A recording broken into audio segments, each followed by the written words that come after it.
Sam Langford, the Boston Terror, or better yet, the Boston Tar Baby, stood at 5'6.5" He fought from the years 1902 till 1926.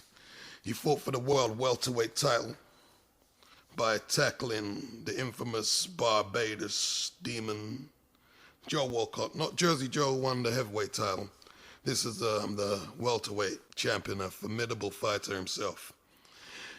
Now, it's agreed by most that Langford won the decision, but in those days, the newspapers often scored fights and it was rendered a draw.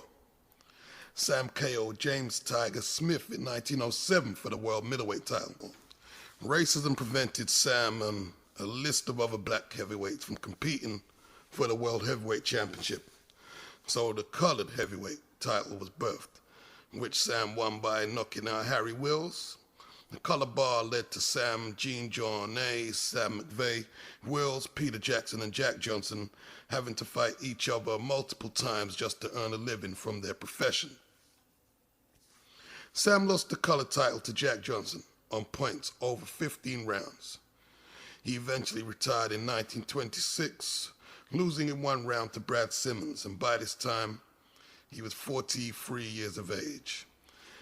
To further expound his myth, legend, and brilliance, consider that we attribute arrogance and genius and cockiness in the ring to Muhammad Ali, Roberto Duran, talking to and mocking their opponents while beating them down. Well, we see traits of this later in Ray Leonard, Roy Jones, Nassim Hamed, and Mayweather.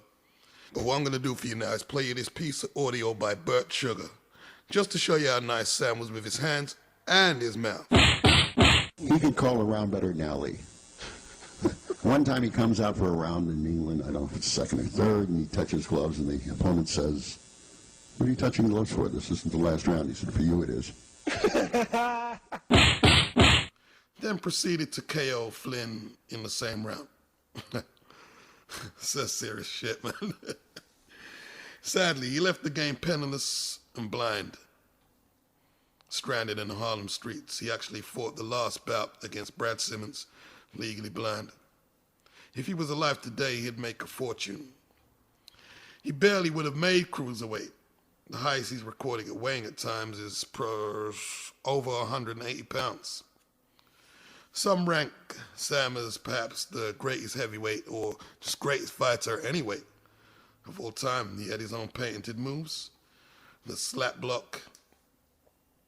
He was the best at barring on display, which is using the forearm to push down your opponent's punches. Sam is not being spoken about here because I'm nostalgic, because I saw some black and white films and I'm trying to prove myself as a historian that I know some old names, even though they was rudimentary in their style and they was really basically just caveman fighters.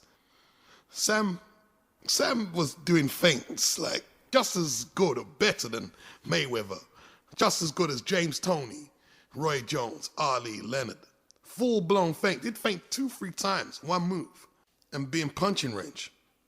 And he wasn't throwing one shot at a time like you see a lot of the old fighters, no. Sam would throw combinations. And with that great physique, he had extraordinary punching power. Sam would knock out full-blown, good heavyweights, just as easy as he'd knock out welterweights. Sam's said by many to be the best heavyweight of all time, or perhaps the best fighter anyway of all time. He's that good. And that's why he's on the list. Sam Langford, ladies and gentlemen. Sam Langford.